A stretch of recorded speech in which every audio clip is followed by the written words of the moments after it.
Tapi Fatihah paling mandi niku diwaca pira? Fatihah 7 ayat 7 ping 7. Ini cara ilmu perbintangane lho. Jan Al-Qur'ane wasyamsu tajri li mustaqarrin laha dzalika takdirul azim. Takdir Gusti ditata kabeh oleh perbintangan. Bu, rahasia ya aja kondong-kondong ya. Nek san butuh napa-napa kepengin kasil saknalika. Saman maca Fatihah. Ben ping 7 ndonga, ben ping 7 ndonga. Jumlahe 7 ping 7 ping 49. Khususnya nek ndek dhuwit, nek ndek utang gak iso nyaur. Pun krungu maca Fatihah. Ben ping 7 ndonga ya Allah, muga paring ya regi nyaur utang kula. Sampai ping 7 jumlahe 49. Cara undang-undang perbintangane Fatihah nek diwaca ping 49 ben ping 7 ndonga kuwah tandingane gak ana mandine setengah mati. Kabeh ditata cara kedokterane ngono iku. Sing nyeleksi sapa ya pujangga-pujangga ulama-ulama sing makrifat sing matane katok swarga katok neraka. Padha karo dokter iso nyeleksi iki godhong kandungane vitamin A, godhong vitamin B, ki tombone kencing manis, tombone liver. Niku dokter sing nyelidiki liwat laboratorium. Niki laboratorium gaib. 49. Pak Kopor contokno upamane ayo ana wong duwe anak noa kali setengah mati enten mriki.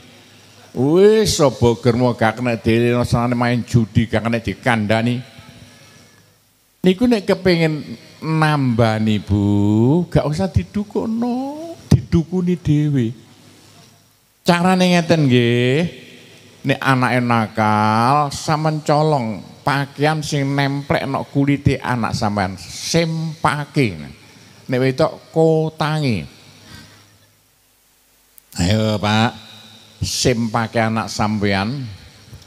Sampeyan gegem sing rapet dadi remote. Niki remote. Nyatane kabeh iso jalan go remote.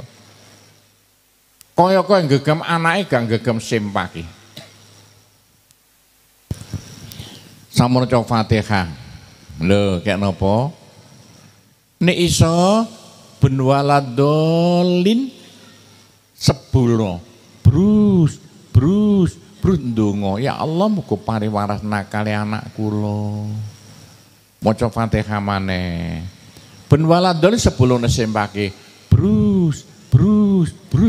Tapi diumbah dhisik Bu, jek gak pesing.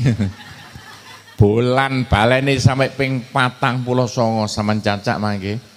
Lho waras anakku. Bulan balene paling saithik 3 bengi. Apa meneh karek 7 bengi. Pir tabu paling mau bangsa 5 menit bloko lho. Gak sampai 10 menit. Ya, krungu Bu. Panggopo sing nakal bapak bojoku, nek sing nakal bojone aja kondong-kondong ya. Sampeyan colong kathoke bojo sampean. Sampe gegem sing rapet pisan nek nek pengapes sampe kapan kapokmu. Nang sampeyan maca Fatihah. Ben waladol 10 nek kathoke bojo sampean. Brus sama ndonga.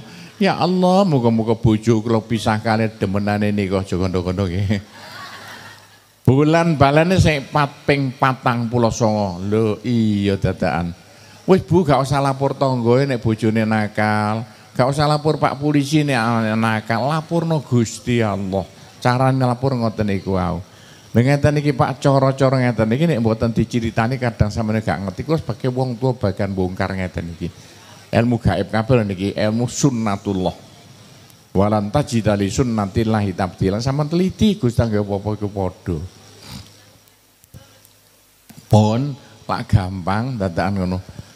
Pak Gopo nek kangge anake cek apik kelakuane sampean tuku seragame anake. Seragam sing anyar aja dinggokno dhisik ya. Pun seragam sama gegem sing rapet sampean maca Fatihah. Ben waladolin sebul ono seragame brus. Allah muga anak kula pari pinter ngajine. Bulan balen sampai ping 49. Awas 49 lho. Wis mari ndona dinggo nggih sekolah sampe cek anake lamal sregep sekolahe. Apa pinter ngajine sak piturute. Lho niki sing paling manti ku ibuke nomor 2 bapake.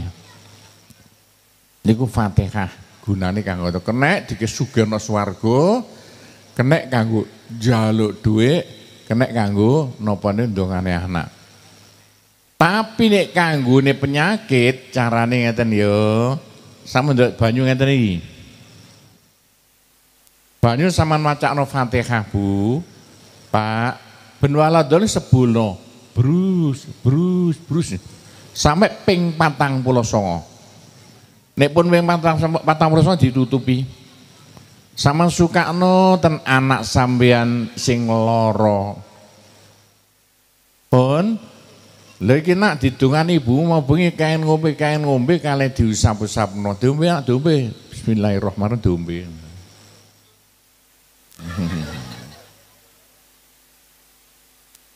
Cacak mangke.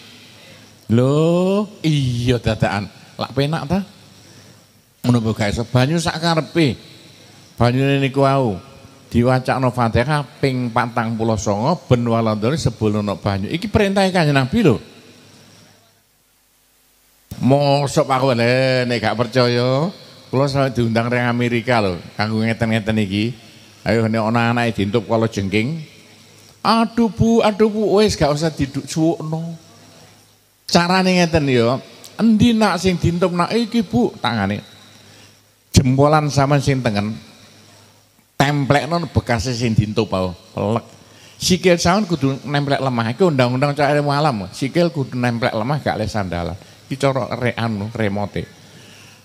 Terus sampean maca Fatihah, ben waladol sebulno.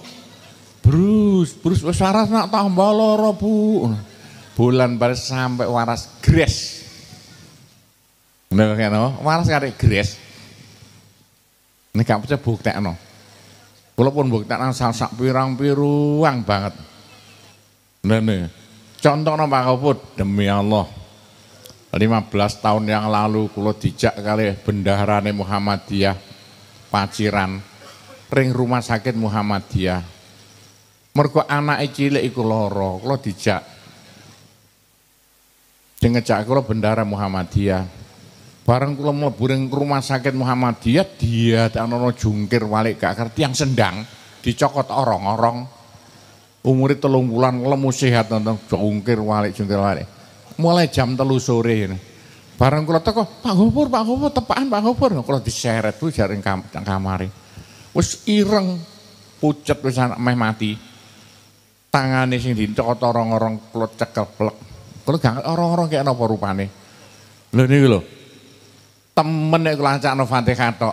Lah kok waras gres saknalika. Selamat sama rene Pak Gopur gak rene mati aku iso bae ngono. Nah niku pun boleh contohaken nggih. Fatihah nek nyuk penyakit mandine setengah mati Bu. Nek anake wetenge lara wacakno Fatihah. Ben waladone sebulno wetenge brus ya Allah pariwara petenge anak kula. Sing lara sirahe maca Fatihah sebulno. Utawa dicekel nganggo tangan tengen iki padha mawon. Nek Fatihane digawe suwuk mandine setengah mati.